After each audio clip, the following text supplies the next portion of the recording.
नमस्कार दोस्तों, मैं आपका वेंकी चौहान एक बार फिर स्वागत करता हूं अपने इस यूट्यूब चैनल ग्रामीण हेल्प अंकित चौहान में। उम्मीद है साथियों आप सभी लोग अच्छे होंगे। दोस्तों, सेक्शन 8 पर हमारी चर्चा चल रही थी। सेक्शन 8 की जो सब सेक्शन है यानी कि जो धाराएँ हैं उन पर दोस्तों हमारी चर्चा चल रही थी। तो जय और झय तक हमने कंप्लीट कर लिया था। अब इसके आगे दोस्तों क्या बताया गया है सेक्शन 8 में, तो ये मैं आपको बता रहा हूँ। परंतु यह और की विषय जो इस धारा में निर्दिष्ट छूटों के अंतर्गत आते हैं प्रकट नहीं किए जाएंगे। यानी कि दोस्तों इसका मतलब ये हुआ कि वो विषय जो इस धारा के तहत छूट के अंतर्गत रखे गए हैं या जिनमें छूट प्राप्त है, तो वो जो है दोस्तों इसके अंतर्गत प्रकट नहीं किए जाएंगे। यानी कि आरटीआई अधिनियम के तहत यदि आप आवेदन करते हो ऐसे विषयों में और काफ़ी डीपली और काफ़ी ऐसी जो गोपनीय जानकारी है वो आपने सरकार से मांग ली है, पूछ ली है, तो ऐसी जानकारी साथियों आपको नहीं दी जाएगी, या फिर अगर दी जाएगी तो वो विचार करने के उपरांत ही उस पर दोस्तों कोई निर्णय लिया जाएगा। अब आगे क्या है, सूचना जो व्यक्तिगत सूचना से संबंधित है जिसका प्रकटन किसी लोक क्रियाकलाप या हित से संबंध नहीं रखता है या जिससे व्यक्ति की एकांतता और आवश्यकता अतिक्रमण होगा, जब तक कि यथास्थिति केंद्रीय लोक सूचना अधिकारी या राज्य लोक सूचना अधिकारी या अपील प्राधिकारी का यह समाधान नहीं हो जाता कि ऐसी सूचना का प्रकटन विस्तृत लोकहित में न्यायोचित है। तो दोस्तों देखिए यहाँ पर ये क्या कह रहे हैं, यदि सूचना कोई लोकहित में है तो उस संबंध में यदि जो जन सूचना अधिकारी है उनको स्थिति क्लियर हो जाती है और ये वो मान लेते हैं कि जो सूचना मांगी गई है वो लोकहित में है, किसी नागरिकों के हितों से संबंधित है, ना कि कोई गोपनीय सूचना है, तो सूचना दी जाएगी। अब आगे दोस्तों क्या है, परंतु ऐसी सूचना के लिए जिसको यथास्थिति संसद या किसी राज्य विधानमंडल को देने से इनकार नहीं किया जा सकता, तो किसी व्यक्ति को इनकार नहीं किया जा सकेगा।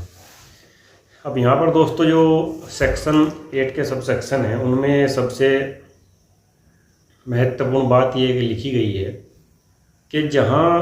कोई जानकारी या कोई सूचना ऐसी है जो आप संसद मांगे या फिर राज्य की विधानसभा मांगे आपसे जन सूचना अधिकारी से, शासन प्रशासन से, तो वो सूचना दोस्तों आपको भी देने से मना नहीं की जा सकती। यदि कई बार सूचना आयोग में इस तरह के प्रकरण आते हैं कि जो जन सूचना अधिकारी है वो इस तरह के तर्क रखते हैं कि श्रीमान ये जो सूचना है ये दी नहीं जा सकती है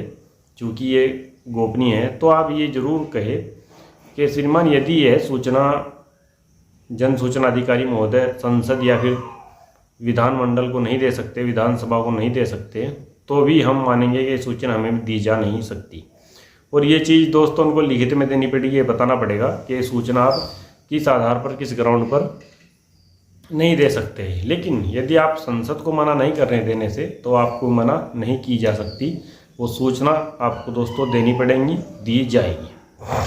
अब दोस्तों आगे साक्ष्य गुप्त बात अधिनियम 1923 का 19 में उपधारा 1 के अनुसार अनुज्ञेय किसी छूट में किसी बात के होते हुए भी किसी लोक प्राधिकारी को सूचना तक पहुंच अनुज्ञात की जा सकेगी यदि सूचना प्रकटन में लोक हित संरक्षित हितों को नुकसान से अधिक है। दोस्तों अब यहाँ पर भी ये यही कह रहे हैं कि जो देखिए मैं आपको बताऊँ दोस्तों, सूचना का अधिकार अधिनियम जो है वो सिस्टम में पारदर्शिता लाने के लिए है, समाज में लोग ज़्यादा से ज़्यादा जागरूक हो अपने अधिकारों के प्रति, उसके लिए बनाया गया था। दूसरा दोस्तों सुप्रीम कोर्ट का जजमेंट भी है इस मामले में कि सूचना देना जो है दोस्तों वो मैंडेटरी है, अर्थात सूचना देना जरूरी है और सूचना को रोकना एक अपवाद है। सेक्शन 8 के सब सेक्शन को ही सुप्रीम कोर्ट ने कोट किया था अपने जजमेंट में, और उसमें क्लियरली कहा था कि अगर सूचना आप रोक रहे हो तो वो एक केवल अपवाद है, और यदि आप सूचना आपको देनी पड़ेगी तो वो आपकी जिम्मेदारी और एक मैंडेटरी भी है, वो सूचना देने के लिए आप बाध्य हो आरटीआई अधिनियम के तहत। अब दोस्तों जो इसकी उपधारा 3 है, ये मैंने आपको पहले ही समझाया था लेकिन फिर दोबारा बता देता हूँ। ऐसी सूचना, मान लीजिए आपने किसी भी दिनांक को कोई आरटीआई आवेदन दायर किया है धारा 6 के तहत सूचना प्राप्त करने के लिए, तो उससे ठीक 20 वर्ष पूर्व की सूचना आपको दी जा सकेगी। अब इसका मतलब दोस्तों ये हुआ कि उससे 20 साल पुराना जो रिकॉर्ड है वो आपको संभाल कर रखना पड़ेगा। ये जन सूचना अधिकारी अर्थात लोक सूचना अधिकारी की जिम्मेदारी है कि वो उसके रख रखाव को उचित ढंग से रखे और वो रिकॉर्ड नष्ट ना हो पाए, बेकार ना हो पाए, ताकि ऐसी स्थिति उत्पन्न हो कि लोगों को सूचना ना दी जा सके। तो ये भी दोस्तों इस एक्ट में क्लियर कर दिया गया है। तो कल दोस्तों हम फिर बात करेंगे सेक्शन 9 पर, और वीडियो यदि अच्छा लगा हो तो वीडियो को आप हमारे शेयर कीजिए, चैनल को दोस्तों आप कृपया सब्सक्राइब कीजिए। फिर मिलता हूँ मैं आपसे किसी दूसरी वीडियो में, तब तक के लिए सादर नमस्कार दोस्तों।